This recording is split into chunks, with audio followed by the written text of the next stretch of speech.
Talking with Jerry.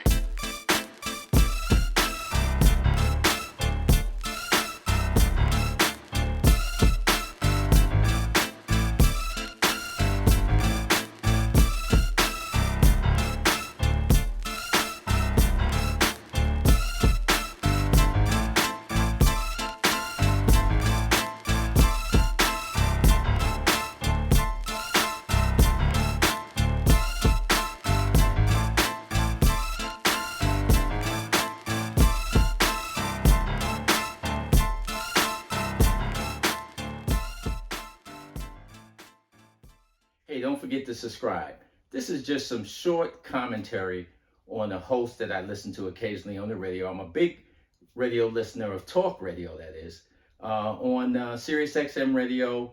Not that much on local stations anymore, but definitely Sirius XM radio. I listen to Urban View, POTUS, Progressive, several stations that are on the Sirius XM dial. And on the let's say, progressive side, the urban side, there are some hosts that I don't listen to anymore because of some of the commentary that they make, and I'm going to discuss that in another episode coming up. But there is one host, I don't want to put him on blast, that I do enjoy. He's a good young brother. I've called in on many shows. We've had conversation and dialogue back and forth. And I sometimes, whether it's on music or politics, if it's something I think that he's missing, I like to call in and give him some little antidotes about that. Like the other day, he was talking about Otis Redding when he was killed in a plane crash and what year did it happen, and younger people didn't know about Otis Redding. And I was trying to call in and tell him, did he know who else was on that plane? That was the group, the Barkays, that was killed with Otis Redding, who was his backup band at the time. And then they started the whole new Barkays. But in any event, the other day I was listening to his show, and they were talking about the state of politics in America today. And of course, Florida came up, and this idiot governor, Ron DeSantis, who's a racist and a bigot. I'll say it again, he's a racist and a bigot because of many of the things he's doing, passing laws that he knows deliberately would adversely affect Black people. So I was agreeing with the host, and I called in, and he was, kind of asking, well, what could be done? What could we do about this? And why was he reelected and reelected as governor in the state of Florida? So I gave him some facts as to why he was reelected: the voter suppression, the fact that Charlie Crist was not a good candidate, and that Charlie Crist didn't attack him on the issues that he should have. Therefore, there wasn't a lot of motivation to get out and vote for Charlie Crist. And that's one of the reasons, or several reasons, why that DeSantis won.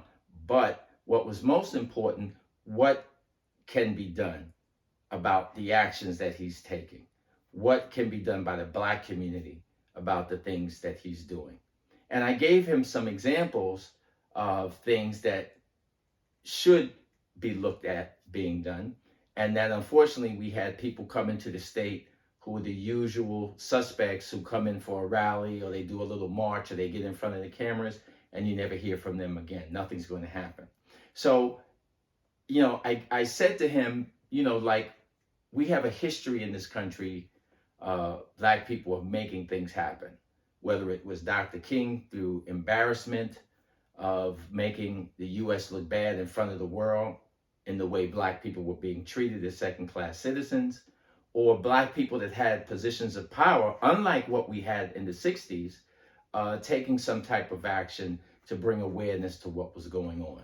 So my suggestions were, one, there are a lot of conventions that come to Jacksonville, Florida, Orlando, Florida, Miami, Florida, that Black organizations could begin to withdraw those conventions, not only in right now, but in the immediate future and in years to come, until there are some changes. I suggested that members of organizations who are African Americans or sympathetic or are allies who come in the state for other conventions could call the organizations putting on their conventions and saying, let's find another place to have our convention. We don't want to have it in the state of Florida. That's affecting the money. And when you affect the hotels, the restaurants, transportation, that's when people are going to call their legislatures, the business community, and say, hey, wait a minute, we're starting to get pushback, we're losing money, and maybe some things will change. That's how in the state of Texas, in Houston, when the black community was going to go on strike, and in Dallas, because they didn't have rights to shop in certain stores because of discrimination, they couldn't try on the clothes. The black community was organizing to go on an economic strike. And when the white business community heard about it, they went to the city fathers and changed all the laws because they didn't want to be impacted that way. And that's why, if you look at history, that part of Texas, those cities didn't go through demonstrations and so forth because the business community said, we can't have this. We don't want to lose all of this money. And that could be something that could impact several cities in the state of Florida. So that's one suggestion that I gave. The other was that athletes could perhaps take some type of action similar to what was done by the NBA with the killing of Trayvon Martin. But more importantly, look what happened with the NFL with taking a knee with Colin Kaepernick. There are 3 football teams here in the state: Tampa Bay Buccaneers, the Miami Dolphins, and the Jacksonville Jaguars. That's 3 teams. That's more than most states don't usually have 3 football teams. Some have 1. Even, New York City, though, it's the Jets, New York Giants. They play in New Jersey. So really, it's just the Buffalo Bills, really. So there's 3 football teams in the state of Florida.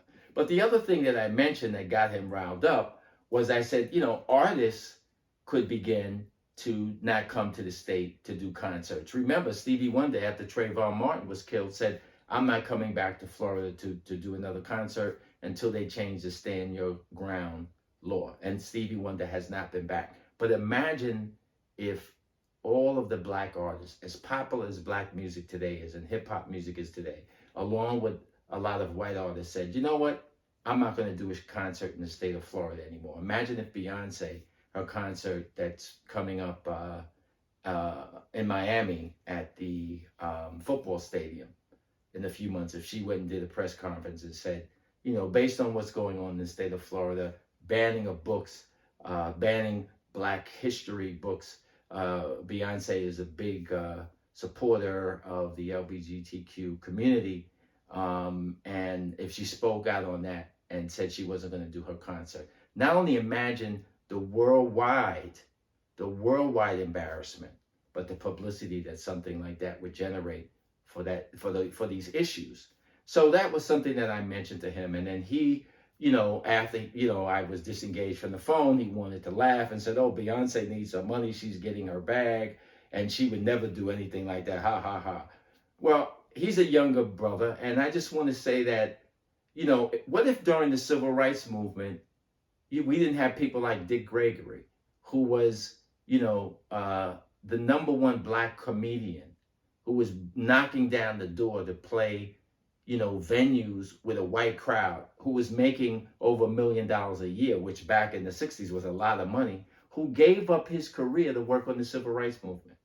And by the way, that's how Bill Cosby got his start to actually come in and take over being the #1 black comedian, because Dick went real hard for the civil rights movement, working with Dr. King and the SCLC.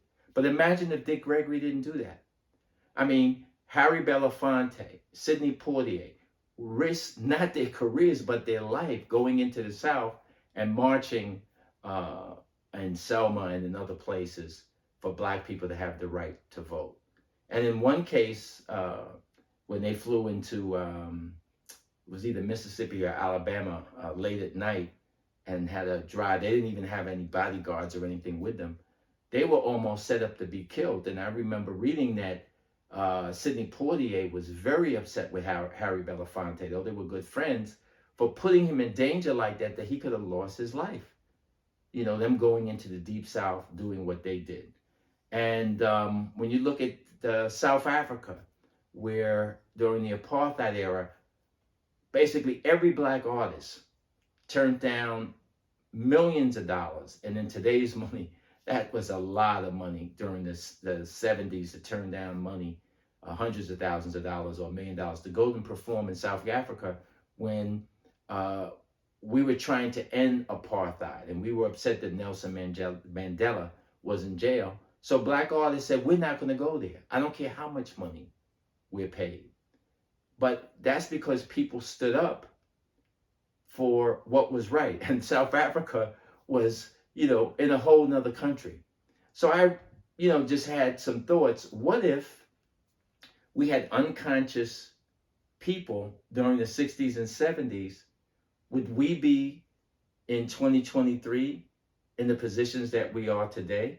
Or maybe we'd still be sitting in the back of the bus if we just nonchalantly just laughed and said, oh, well, these artists or Beyonce, they have to get their money. So who cares about what's going on in Florida? So I don't know how you feel about this. It's just something that, kind of hit me the wrong way when, as I said, I called in to the radio to have this discussion. And here was someone of the younger generation expressing those kind of views. And it just made me think really about the disposition that a lot of younger people have, of whether you want to call the millennials, who kind of feel as if, well, I'm not going to do any sacrifices myself to make things better for people somewhere else. And if we keep up with that type of, let's say, perspective on things, specifically based on what we're facing moving forward in this country, with so many things being under attack, from affirmative action to the election that's coming up in 2024, we really have to have people who are in prominent positions with more power than we ever thought people could be. Alleged, some people that are supposedly billionaires, to people who we know have very high net worths and have a lot of power within their fan base, and have a microphone and access to media, especially with social media nowadays. They could send out an email or do a TikTok video, and instantly they're reaching millions of people. We really have a lot of power that could make change, unlike what people like Dick Gregory and, as I mentioned, Harry Belafonte and Sidney Poitier and so many other people put their lives on the line, so that people could have some of the rights that they have today. Just something to think about. And I'll be doing some other commentary about the hosts on Sirius XM, because I think we really need to have people who are more in the position to speak up on things where we could make a difference, if you're going to have a megaphone like a radio station and a platform to speak to the community. Don't forget to subscribe, and you'll get those upcoming postings about episodes that you really won't want to hear.